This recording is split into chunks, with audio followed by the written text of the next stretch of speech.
पिताजी जब मध्य प्रदेश में काम कर रहा था ना, तो वहाँ डेथ हो गया। हमारा संगठन शुरू से ही गरीबों के लिए सहयोग करते हुए आया है। अगर मान लिया इस प्रकार से अगर हम लोग को ठग के, भाड़ के, झूठ बोल के रखा जाएगा तो फिर हम लोग अपने स्तर से प्रयास करेंगे, अपने स्तर से आंदोलन करने का प्रयास करेंगे। वनांचल टीवी 24 लाइव। राजनगर के हेरमा गांव के संतोष महतो की मध्य प्रदेश में मौत, मुआवजे की मांग को लेकर जेएलकेएम नेता प्रेम माडी ने मृतक के बेटे का दिया साथ।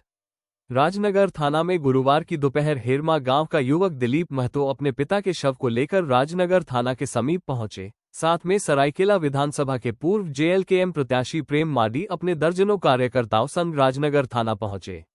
इस संबंध में हेरमा गांव का रहने वाला युवक दिलीप महतो ने बताया कि उसके पिता संतोष महतो मध्य प्रदेश में मजदूरी करने गया था, लेकिन रविवार की सुबह करीब 9 बजे फोन के माध्यम से खबर मिली कि उसके पिता संतोष महतो की सड़क दुर्घटना में मौत हो गई।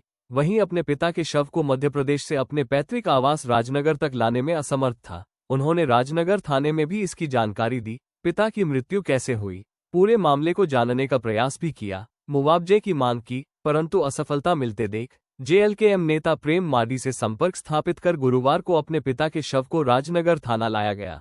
वहीं प्रेम माडी अपने दर्जनों कार्यकर्ताओं संग राजनगर थाना पहुंचे। थाना प्रभारी से बातचीत कर जिस संवेदक द्वारा मृतक संतोष महतो को मध्य प्रदेश काम करने भेजा गया था, उसके साथ वार्ता की और युवक को मुआवजा दिलाने का आश्वासन दिया। जानकारी मिली कि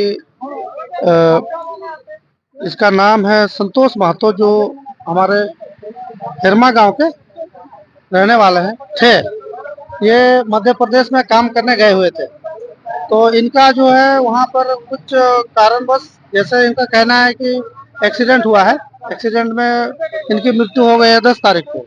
तो अभी हम लोग उसी मामला को लेकर के राजनगर थाना आए हुए थे कि भाई ये जो मामला है, क्योंकि ये परिवार गरीब है और अगर मान लिया इस प्रकार से घटनाएं हो रही है और घटना होने के बाद में अगर ठेकेदार, वहाँ का कंपनी अगर जिम्मेवारी नहीं लेगी तो फिर हम तो मुश्किल में पड़ गए। तो इसीलिए आज थाना हम लोग आए थे, जानकारी लिए। हालांकि इसका एफआईआर वहाँ हुआ है। कंपनी में हुई, ऐसे तो कहना है कि सड़क में हुआ है, लेकिन मुझे नहीं लगता है कि सड़क में हुआ होगा, क्योंकि 2 व्यक्ति थे, 2 व्यक्ति में से एक को चोट लगता है, जो पहला धक्का खाता है वो व्यक्ति को कुछ नहीं हुआ, लेकिन जो मृतक है इसको दूसरा धक्का लगा उसी मोटरसाइकिल से, उनका कहना है। तो ये मोटरसाइकिल का धक्का से उनका मृत्यु हो गया है। हालांकि हमें इस पर विश्वास नहीं है।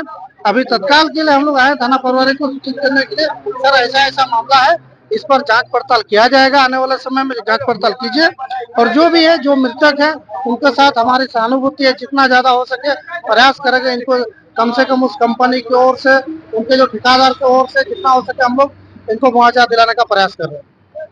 अभी थाना प्रभारी से हमारी वार्ता हुई कि ये जो मामला है, इस मामला में हम लोग एफआईआर करने के लिए आए हुए थे, तो उनका कहना है कि एफआईआर ऑलरेडी पहले से ही मध्य प्रदेश में हो चुका है। एफआईआर इनका अभी एफआईआर नहीं करना होगा, यहीं से इनके परिवार के लोगों को जाना होगा, वहाँ पर मध्य प्रदेश जाना होगा, वहाँ से कुछ बयान लेंगे, उनका साइन वाइन होगा और उसके बाद जो भी कंपनी से जो वार्ता करनी होगी वो भी वहाँ जा करके करेंगे।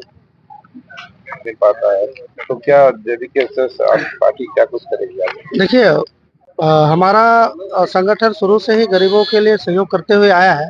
अगर मान लिया इस प्रकार से अगर हम लोग को ठग के, भाड़ के, झूठ बोल के रखा जाएगा तो फिर हम लोग अपने स्तर से प्रयास करेंगे, अपने स्तर से आंदोलन करने का प्रयास करेंगे। इस प्रकार से जो पूरे झारखंड के जनताओं को यहाँ से ले जा करके बाहर के देश में अगर काम कराया जाएगा और वहाँ अगर उनकी मृत्यु हो जाती है और उसकी जिम्मेवारी, उसकी जवाबदेही अगर मान लिया उस कंपनी के, उस ठेकेदार के नहीं होती है, तो ये हमारे लिए दुर्भाग्य की बात है।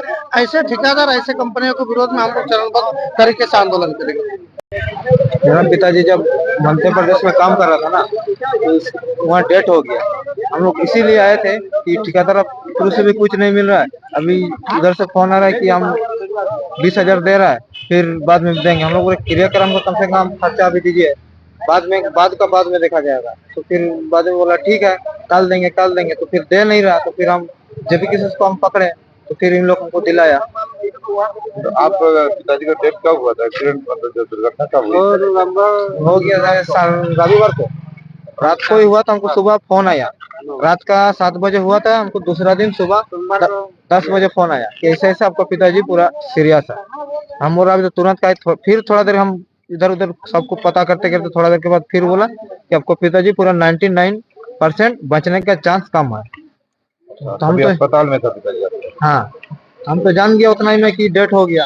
फिर हम भी इधर उधर फोन किया कि कैसे क्या करेंगे। फिर तुरंत तो हम रांची से भी पता किया, प्लेन भी नहीं मिला उस दिन, ट्रेन भी नहीं है।